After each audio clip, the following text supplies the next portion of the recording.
So I saw Amsterdam at the theaters today, and I saw it at like a lazy Thursday afternoon time, about 3:30. And when I arrived, I walked straight past like the popcorn stand where they're selling the tickets and the popcorn, all that stuff, because I bought the ticket on my phone. I walked up the stairs, and then I walked to the box where they scan the tickets, and no one was there. And I'm like, what? Where is everyone? I want to scan my ticket. I paid, and I'm just kind of like, I'm late, so I mean, I've got to go in. I quickly checked the gold class area, a big fancy area right next door. I'm just like, poke my head in. No one's about. It's such a lazy Thursday. There's no one manning the cinemas. There's like 10 cinemas, and the guy in front of all of them, he's not there. There's just no one there. I'm like, all right. So I just walk into the cinema, and I sit down, and I suddenly realize I didn't have to pay that $19. I could have seen this movie for free. And I want to support the arts. I want to support the arts. Especially a movie directed by that guy who had a fight with George Clooney that one time. I mean, I want to... Wait. I want to support the arts. But you know what I don't want to support? Trash. Bad films. Bad films that make me sad and cry and just want to die inside and feel sick that I'm stuck in a cinema and that I'm not at home watching it where I can just get my phone out and start playing some Clash Royale. Maybe check Facebook, check TikTok, check my emails. It's that kind of film. I was so bored. I'm like, I wish I could get on my phone and check my emails. My work emails. It's not a good movie. The tone of this movie made me feel sick to my stomach. And it's like, a tone, it's like, everything is subjective. I was going to say the tone is subjective, but everything is subjective. But this film, like, as soon as it started, just the way everyone spoke, the way everything was framed, the way everyone would, like, talk, just, like, the way they would speak, just, it wasn't right. And it was, like, going for this quirky, but kind of upper class quirky, which I don't really know what that means, but that's kind of what came to mind. It felt like everything was so close to being a quirky, zany, quick talking, fast, Guy Ritchie / Coen Brothers / a third example, kind of bam, bam, bam, bam, bam, oh, it's quirky, but a bit offbeat and stuff, and it's like so close to being that, but then it's just like, but it's just not working. It's just all like, ugh, like I was physically repulsed by the tone. It was upsetting to me. I felt like sick, like in my bones, like my blood was curdling inside my skin. I was like, oh, it's like the opposite of Goosebumps. You're like, oh, Goosebumps, everything's working so well and you almost want to laugh out loud because it's so exciting and amazing, like a good movie. Whereas this was the opposite. I was repelled, I was repulsed, and it felt very like unique, like an auteur, but an auteur where you're like, oh no, that's an auteur of poo.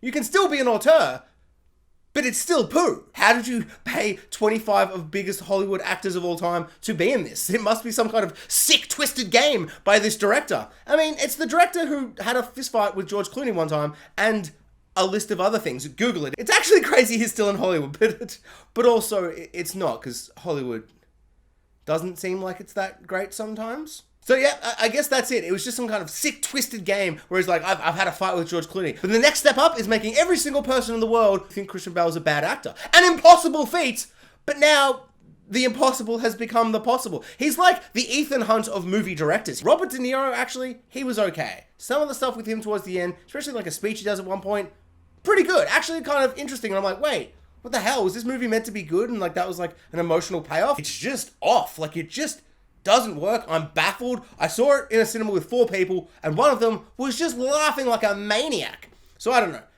They were, 50s, 60s, 70s. They were older generation, and they were loving it. So maybe it's just like a generational thing, and somehow I'm too young for the film, even though I never thought at this age I would ever be too young for something ever again. You know what?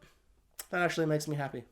I feel young. I don't. I feel old and decaying and rotten inside. I just want to sleep. Speaking of sleep, I literally fell asleep. I fell asleep. Is that because I woke up at 4 a.m. and I was impossibly tired and I actually considered not going to see the movie because I was so tired? Yes. Or is it because the film was so boring it made me sleepy and tired? Also yes. Or is it that the tone wasn't working for me because I was sleepy and maybe in fact the bits at the end I liked were because I got less tired, because I'd had a bit of a nap in the movie. How much of the movie did I miss? I have no idea. I just suddenly kind of went, oh, I'm back.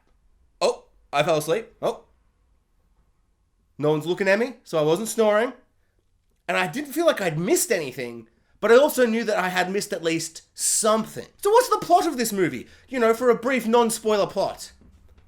It's convoluted, utter nonsense. It's a murder mystery, but it's not interesting in any way. A murder mystery is the most simple thing. There's a murder and it's like, who's done it? And I'm like, oh my God, who did do it? You don't care. No one cares. It's just it's a nightmare convoluted mess. And then when they're like, oh, that's the answer. It's like, I did and didn't know somehow. It's just uninteresting, shockingly boring, and Christian Bale is doing his best. Look at me, I'm a different character in this movie. Did I lose or gain weight? You can't tell. He's acting, but it reminded me of like a child acting in like a school play in year 8, and they're like, that kid's gonna be a star. And you're like, shut up, his mother. He sucks. Oh, and the final nail in the coffin of why this just rubbed me the wrong way in every single way, they made Timothy Olyphant the most sexy man of all time, with the greatest hair, the film Hollywood cowboy of our era. They made him ugly. And it's makeup, and there's lots of prosthetics and makeup going on. And I understand, he's an actor. He wants to not be the sexy man for once. But I do not abide. I do not condone this. How dare you make him ugly? I want to see his sexy, handsome, glorious face with his beautiful locks of hair, his sweet, just glorious hair. You know what? Actually, now I'm thinking about it, the film might have actually been really, really good, and maybe the tone just wasn't for me, and maybe the fact that Timothy Olyphant was just so ugly and disgusting just upset me to my core so deeply, it poisoned my opinion for the rest of the film. No, I'm kidding.